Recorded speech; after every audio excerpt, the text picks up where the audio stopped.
Welcome to the new Silk Road History podcast. This episode, Professor Richard Griffiths will take another dive into the history of the Maritime Silk Road. He will introduce you to Admiral Shanghai, a famous admiral who undertook 7 voyages in the 15th century to many different countries. For these voyages, a giant fleet was built. What was the significance of these voyages? In what context did the admiral operate? And what did he bring with him on these journeys? All these questions will be answered this episode, so listen now. You can also follow us on Facebook and Twitter for more interesting content, or take a look at our website where you can find more podcasts, books, and an online library dedicated to the new Silk Road. In October 2013, President Xi Jinping of China addressed the Indonesian parliament and unveiled what would become known as the 21st Century Maritime Silk Road, a maritime component of China's famous Belt and Road Initiative. Early in the speech, he quoted an Indonesian folk song. "Your water springs forth from Solo, caged by 1,000 mountains. Water flows to reach far distances, eventually to the sea." Then he continued, "Like the beautiful river Solo, China-Indonesian relations have covered an extraordinary journey, past mountains and eventually to the sea.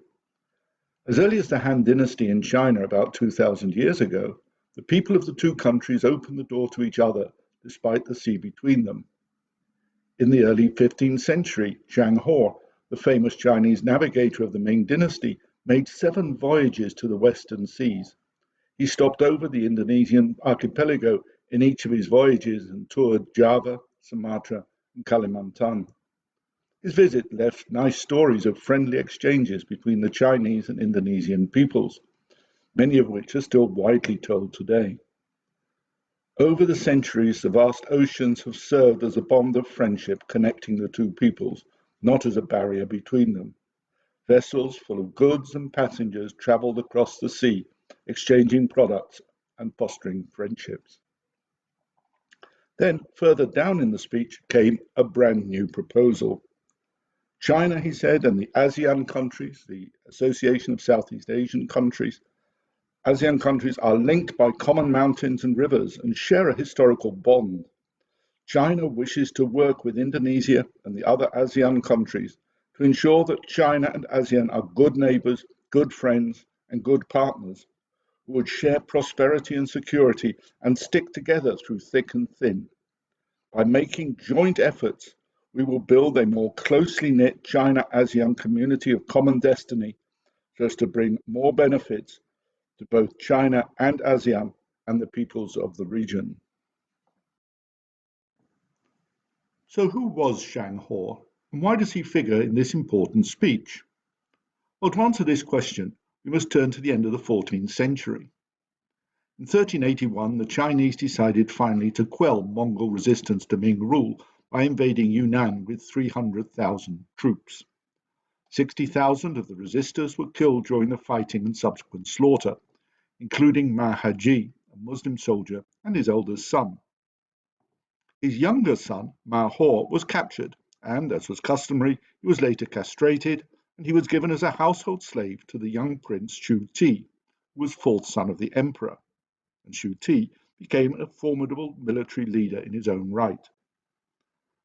Now, the death of the emperor in 1398 led to civil war, and one of the factions was led by Shu Ti.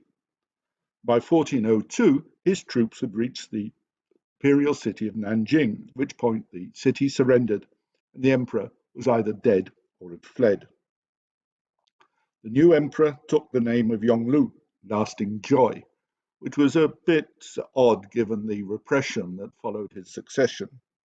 Anyway, to reward his friend and companion through all these years, he gave Ma He a Chinese surname, Chang. Now, almost immediately, the emperor ordered the construction of a vast fleet. Zhang He was charged with overseeing its construction, and later he was appointed admiral of the fleet. And so a great fleet was built, possibly over 300 vessels in all. The largest were 4 or more, the exact number is unclear, were 4 or more so-called treasure ships. These ships were supposedly around 120 meters long and 50 meters wide.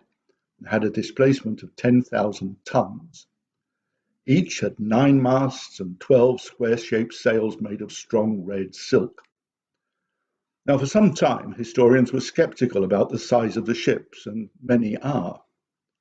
Shipbuilding is often conceived of as a tradition, with advantage built on previous achievements. And if this is the case, the treasure ships represented an improbably large step forward. The ships were far, far larger than the Chinese junks and Arab dhows of the period. They would have been at least twice as long and 4 times as wide as the British East Indiamen and the Dutch VOC ships that plied the Asian trade routes 300 years later. In fact, they would probably have been larger than any purely wooden ship ever built. On the other hand, architects and archaeologists have discovered 2 dry docks big enough to construct a ship of that size. Well, in any event, we can quibble about the exact size of the ships, but there's no reason to doubt the size of the fleet.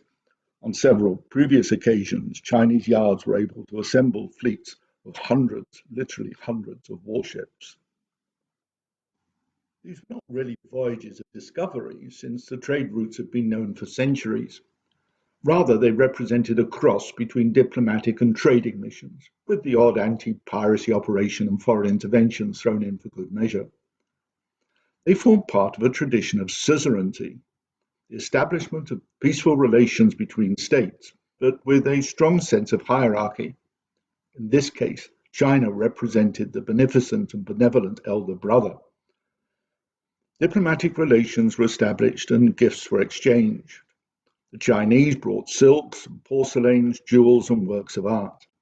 The ambassadors who returned with the fleet arrived at the imperial court with jewels and fabrics, works of craftsmanship, and a menagerie of magnificent foreign creatures, including lions, tigers, giraffes, and birds of glorious plumage. In each case, the emperor's gifts were carefully calibrated to be a touch more generous than those which he had received. The voyages also offered an opportunity for what was called tribute trade.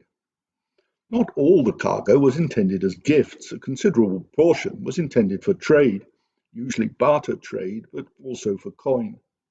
This occurred in both directions, since the ambassadors and their retinue would trade on their side during their stay in China. At a time when private trade was prohibited, this gap in the regulations allowed China a greater variety of goods to satisfy the demand for luxuries. For example, pepper, which was then literally worth its weight in gold, became an everyday product among the elites at the time of these voyages. These part diplomatic, part trading missions regulated foreign relations over an area where military operations were impractical. The appearance of foreign rulers and their ambassadors at the court also boosted the emperor's status at home. Don't forget that Yongle was a usurper and needed to legitimize his regime. There were many similar voyages during his reign, but those of Admiral Chang Ho travelled further than any of the others, stretching from the shores of China to the Arabian Gulf.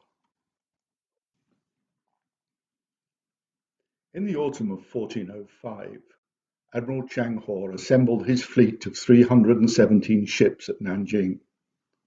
It included 4 or more treasure ships, and these were accompanied by 8-masted horse ships, 7-masted supply ships, 6-masted troop transports, 5-masted warships, and 8-oared patrol vessels.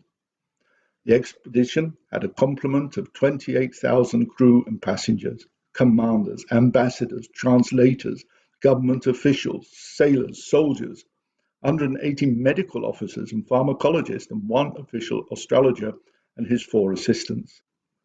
The fleet would have presented a sight that no one at Earth had ever seen. The evening before the voyage, the emperor himself hosted a banquet for all of the officers and crew. And then Chang Ho and his men burnt incense and offered prayers to the patron goddess of sailors and the sea. That our sails may meet favourable winds, that the sea lanes be peaceful and secure, that our coming and going be auspicious, that gold, pearls, wealth, and valuables fill our ships with glory.